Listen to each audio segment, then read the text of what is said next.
realized that a decision had to be made one way or the other. I also knew that I really didn't have a choice, and I had to let go of my fears and do what was right. I no longer could sit idly by and listen to people spew hate in public, without speaking up, of course. Doing so only shows them that I am in support of what they are saying. I could no longer keep my mouth shut when my buddies started griping about their wives, when they couldn't even pick up their own shoes. I could no longer stop. I could no longer be okay with someone using words to demean a minority class, even as a joke. Again, doing so only supports their hate. These are some of the things that went through my male brain as I was coming of age as it relates to racism and privilege. One thing that I know now that I wish I knew then is that I will never completely be aware of all the causal factors nor the effects. This is something we never quit learning about, and another layer will always be under the one you just peeled away. All right, this is a lot to absorb for some of us in one sitting. As you just heard, it's taken me quite some time, and only after many hours of thought and reading several different texts on the subject. But in order for the human race to reach its full social evolutionary potential, all of us need to do a lot of self-reflection and understand how our own thoughts and actions perpetuate hate in our society. It's as simple as not holding the door open for the black family, or the overweight lady, or the two gay men. It's as simple as changing your thought patterns as it relates to others. Next time a Latino woman with 4 kids has you held up in line at the grocery store, don't be the guy that's rolling your eyes and making comments under your breath about how powdered donuts don't offer any caloric value. And don't just stand there and be neutral, listening to others make this woman feel less than she already does. Step up, ask the cashier, how short are you?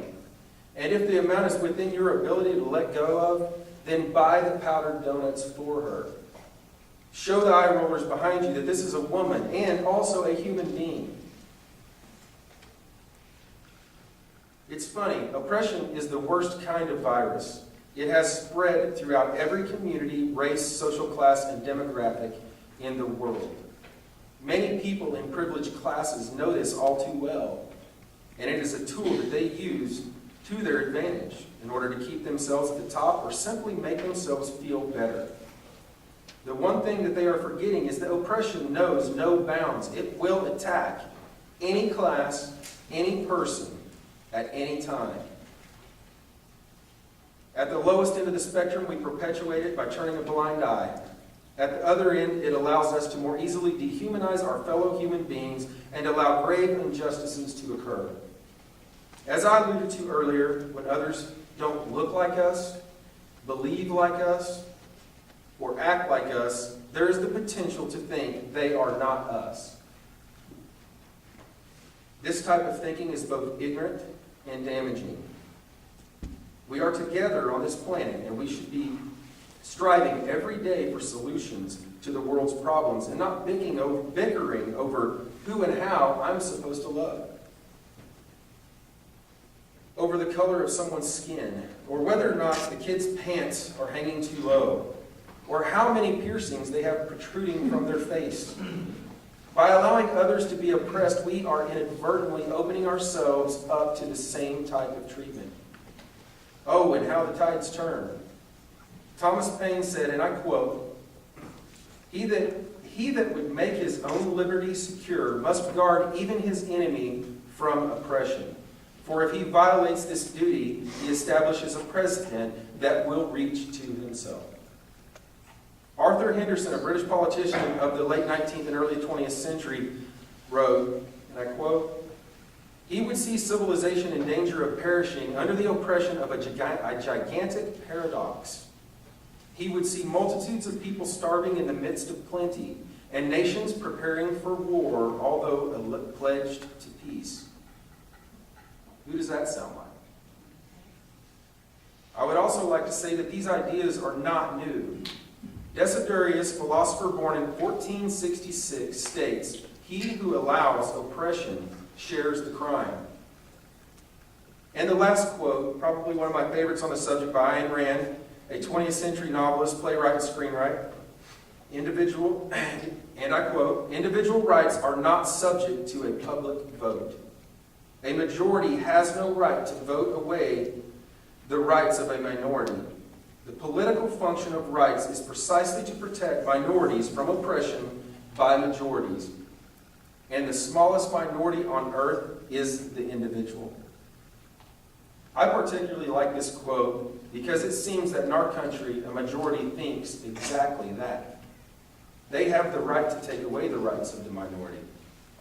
I, as an atheist, see it and fight it on a daily basis. I hear things like, "Well, if you don't like my God or the God of this country, then take your communist butt and get out." I see the dumbing down of America on a daily basis. And although I don't view this necessarily as a conspiracy, I do see it happening at an alarming rate. Here are a few responses sent from, well, just responses, let's say. In response to American atheist Blair Scott's interview on Fox News, where they were talking about the cross monument at the World Trade Center. And I quote, "I say kill them all and let them see for themselves there is a God." Paul Alton. Another quote, "Shoot them, shoot to kill Bob O'Connell." Another quote, "To all atheists, die and go to hell. Ha ha, if I could, I'd shoot all of you in the head with a 12 gauge. This guy put his name, Joe Martinez. And the last quote, "I think we should hang the leader of that group on the cross with nails through their hands and feet, place a crown of thorns upon their head, ram a spear through their side, all after being whipped and beaten publicly, just so they can endure what Christ did, so they understand the sacrifice behind what the cross symbolizes." He put his name too, Chris Dunn. On a side note, that last comment, over 20 people clicked like within the first 2 minutes. Why am I sharing these with you? Well, for 2 reasons. One, that hate is still alive and thriving in our country. And 2, that it knows no color, creed, religious persuasion, gender, or sexual preference. These guys, those last quotes, they were talking about me, a 39-year-old father of 2 boys, a son, a brother, an uncle, and a friend to many. Oh, and did I mention white and male? Surely you can see that none of us are saved as long as this syndrome prevails. We still haven't buried the hate between black and white America. Women are still struggling for equality. Yet we are still adding new groups to our hate list. The LGBT community is finally getting recognition, and the science is backing them up. But they still have a long way to go. The newest kid on the playground are the people who do not subscribe, sorry about that, to magical thinking or the Christian idea of God. Who is next? Or should I ask, which one of you are next? In closing, I hope our time today has given you at least a different perspective on the topic of racism and privilege. Hate leads us to racism, homophobia, and sexism.